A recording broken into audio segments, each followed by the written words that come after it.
ایک حدیث ہے جو بہت معروف حدیث ہے، نمازوں کے بعد ہم لوگ دعاؤں میں بھی پڑھتے ہیں، صحیح بخاری کی حدیث مبارکہ ہے، صحیح بخاری میں متعدد مقامات پر ہے۔ ایک صاحب ہیں رواد نام یاد رکھ لیجئے، اس لیے کہہ رہا ہوں کہ کچھ جو رجال پر جو کتابیں لکھی گئی ہیں نا، رجال پر، اس میں ایسی بھی کتابیں ہیں جو جن کا مفرد نام ہے، جیسے مثال کے طور پر امام بخاری کا نام کیا ہے؟ محمد ابن اسماعیل، پھر آگے بھی نسب آپ کا موجود ہے، لیکن ایسے بھی رجال کے نام ہیں مفرد نام، آگے پیچھے کچھ نہیں ملتا ہے، اتنا ہی نام، صرف اتنا ہی نام۔ رواد کنیت تھی ابو سعید الثقفی، بنو ثقیف سے ہیں، وہ مغیرہ بن شعبہ رضی اللہ عنہ کے موالی میں سے ہیں، انہوں نے آزاد کر دیا تھا ان کو، لیکن بڑے صاحب علم، مغیرہ بن شعبہ رضی اللہ عنہ کے موالی میں سے تھے، غلام تھے، اور مغیرہ بن شعبہ رضی اللہ عنہ سب چیزیں انہی سے املا کرواتے تھے، کاتب المغیرہ کہا جاتا ہے ان کو، سب چیزیں انہی سے املا کرواتے تھے۔ معاویہ بن ابی سفیان رضی اللہ عنہما،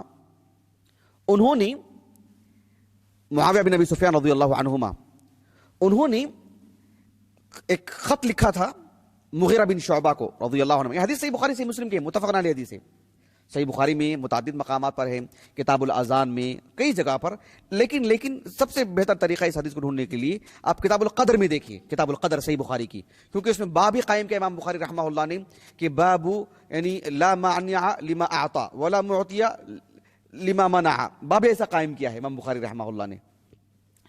تو اس اعتبار سے کتاب القدر میں، صحیح مسلم کی کتاب الصلاۃ میں مل جائے گی حدیث آپ کو۔ تو معاویہ بن ابی سفیان رضی اللہ عنہما نے خط لکھا، کس کو؟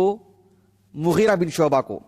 معاویہ بن ابی سفیان رضی اللہ عنہ دمشق میں رہتے تھے، اور یہ جو صحابی ہیں، کیا نام بولا ابھی میں، مغیرہ بن شعبہ، یہ کوفہ میں رہتے تھے، 50 ہجری ان کا سن وفات ہے، معاویہ بن ابی سفیان رضی اللہ عنہ سے لگ بھگ 10 سال پہلے۔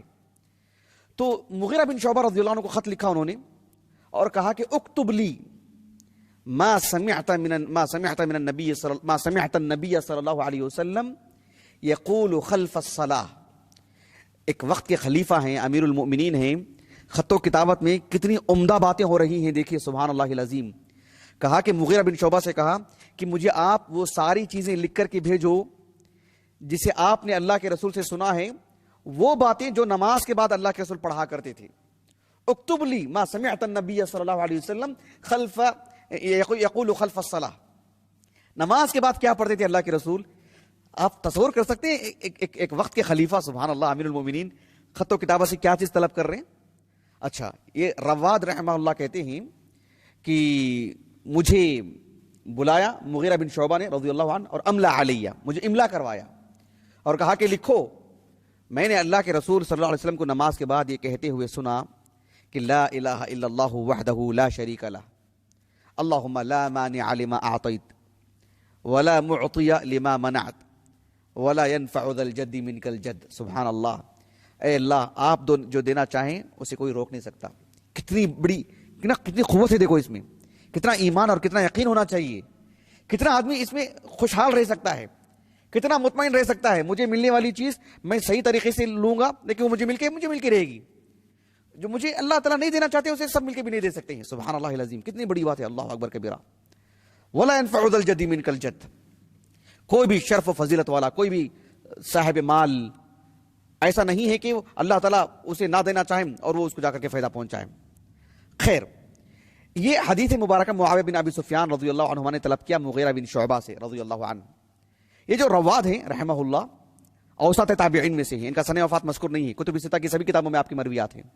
یہ کہتے ہیں کہ ثم وفدت بعد الى معاویہ، ایک وقت کے بعد مجھے کوفہ سے دمشق جانا پڑا، ایک وفد کی شکل میں، ایک جماعت کی شکل میں، اور میں گیا تھا کہاں پر؟ دمشق، معاویہ بن ابی سفیان کے پاس رضی اللہ عنہما۔ فسمعته، میں نے ان کو یہ کہتے ہوئے سنا، کیا کہتے ہوئے؟ کہ یأمر الناس بذلک القول، جو مغیرہ بن شعبہ نے مجھے املا کروا کے وہ حدیث مبارکہ ان کے نام ارسال کرائے تھے نا، یہ لوگوں کو اسی بات کا حکم دیتے تھے کہ نماز کے بعد یہ پڑھو۔ مغیرہ بن شعبہ سے ہم نے سنا، ہم کو جو ہے مراسلت سے بات معلوم ہوئی کہ اللہ کے رسول نماز کے بعد یہ پڑھا کرتے تھے صلی اللہ علیہ وسلم۔